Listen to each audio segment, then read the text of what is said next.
Now, the Freemasons have another enemy to contend with, an enemy which they have thought that they have destroyed, an enemy that will never bow down to the evil and demonic plan of the Freemasons. That enemy is Islam, and against it they have declared war. However, the Muslims have already been forewarned about an enemy that will face them, the last prophet of God. Muhammad said that a man will appear after the Muslims have conquered a Roman city called Constantinople. He will first appear as a tyrannical king, then he will be claimed to be a prophet, and finally he will claim to be the Lord God himself. He is the Dajjal, meaning imposter, and he will be born with one eye, and your Lord is not one eye. It is also known that before the appearance of the Dajjal, a group of people will pave the way, setting up a system to prepare the world for his arrival. In other words, these forerunner to the Dajjal and their system will bear all the characteristics of the Dajjal, and he will be the final embodiment of these in human form. The forerunners to the Dajjal are none other than the Freemasons. The one eye is one of the ways to recognize the Dajjal. The one eye is the symbol of the Freemasons. It is part of their beliefs and is taken from ancient Egyptian mythology. In their ideology, it represents the Supreme Being, sometimes referred to as the great architect of the universe. The scholars of Islam say that the similitude of the Dajjal is that of the Pharaoh who tarried with the Prophet Moses. The Pharaoh was a tyrannical leader who elevated himself in status and declared himself to be God. He used magicians to create illusions and fool the people, and oppressed all who did not conform to his false religion. Today the Freemasons weave another kind of magic. The illusions they create take the form of hidden or openly propagated messages in films, televisions, cartoons, music, and all the other cogs in their well-oiled media machine. And this same media machine has continuously been put into action to slander and destroy the character of Islam, following another trait of the Dajjal, who goes further and slanders God directly.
Symbols are used by Masonic lodges, witch covens, Satanists and alchemists to directly access parts of the brain which respond to strong shapes and colours.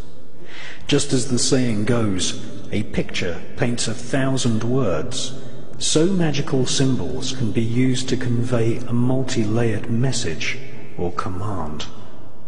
The use of symbols to convey the desire or will of the magician is generally referred to as sigil magic.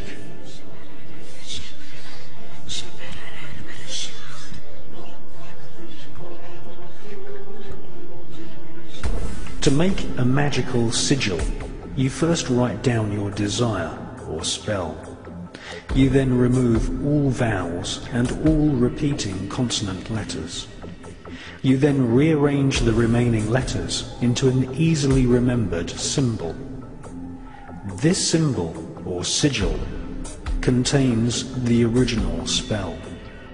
Sigils are often found in company logos. Every time you watch television, visit the supermarket, or walk the street, your subconscious is bombarded with sigils. In fact, you are living in one giant sigil.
The Church of Satan has declared a total war on... Satanist Rex Church admits that Satanists are using music as a weapon of propaganda to influence youth around the world against Christ in order to establish the Antichrist kingdom on earth. Sadly, hundreds of millions of people of all ages, but especially young people, have fallen prey to Satan's seduction through music. Art, music, writing, effectively what we call propaganda, the dissemination of information to influence what we call iron youth.